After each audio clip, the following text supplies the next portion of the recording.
Namaste. Hello and welcome to the studio. So it's been an amazing week so far, having classes back in the studio and be able to connect and to see everyone. And I just want to keep encouraging you to come to class, to show up on your mat.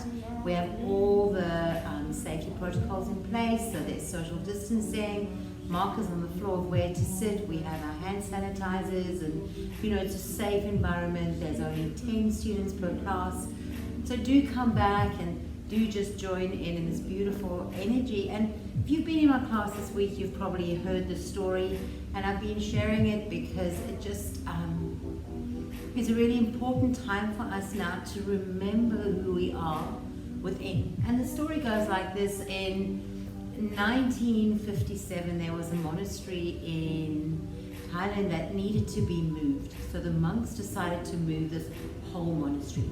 So for centuries in this monastery, there'd been this big clay Buddha.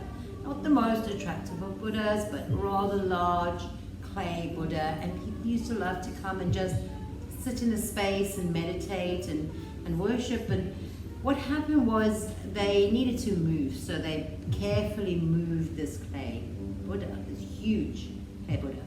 And as they were moving it, they cracked the plaster.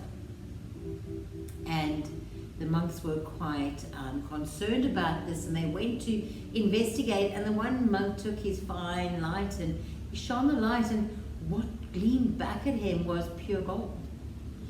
And he took his chisel and he chiseled away a little bit, and he chiseled and he chiseled, and a piece of clay came off and there was gold underneath.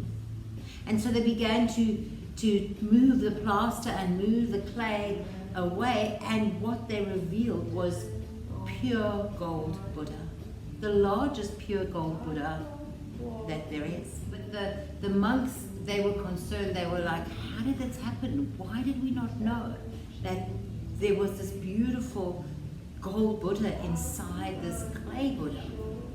And so they did a little bit of research, and they went back, and it turned out that hundreds of years before, there'd been an imminent attack from the Burmese army. So what the monks did was they knew they had this beautiful gold Buddha, and they needed to protect it from being pillaged. And so they took clay and mud, and they covered the Buddha and made it look as ordinary and nothing exceptional as possible to protect it and to keep it safe. Sadly, in the first attack, all the monks were killed. There was nobody to carry the story through, to remember of the gold Buddha inside the clay. And that was how for 100 years, through attacks and wars, and this Buddha survived. And that's like us, when we're born, we're all born perfect, beautiful, golden. But through life and growing up and the need to fit in, we and society and the pressures and the labels, and we begin to pile upon us layers of clay and plaster to hide our own radiance. And more often than other people doing it to us, school doing it to us, teachers doing it to us, parents doing it to us, we do it to ourselves. We hide who we are. We build over it this ego shell. And then what we do is we forget. We forget who we are inside, and we only remember the shell. We begin to identify with the shell, and we think that that is who we are. And then sometimes life comes along and gives us a hard blow. And that blow might reveal a crack.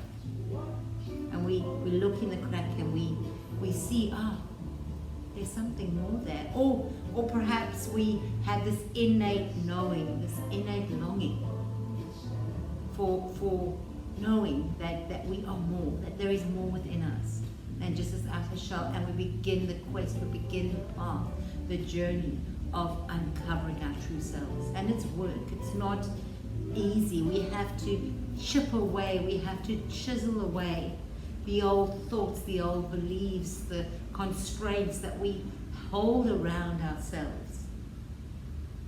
It takes work, it takes focus, it takes dedication, But what happens in the end is we reveal our beautiful golden selves inside, who we really are. Sometimes we go through an entire lifetime. We're born clay, we die. We're born and we build the clay, and we die not knowing or not remembering who we really are. Don't let that be you. Begin the journey, that inward journey to find your true essence, to find your true self. It's right in there. We don't have to change anything.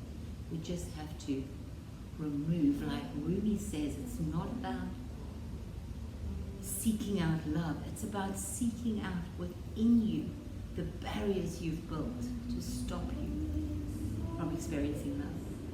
What barriers, what shells have we built around our own goodness, our own gold? I hope this story resonates with you and that it sets you on a path towards seeking out your purest self.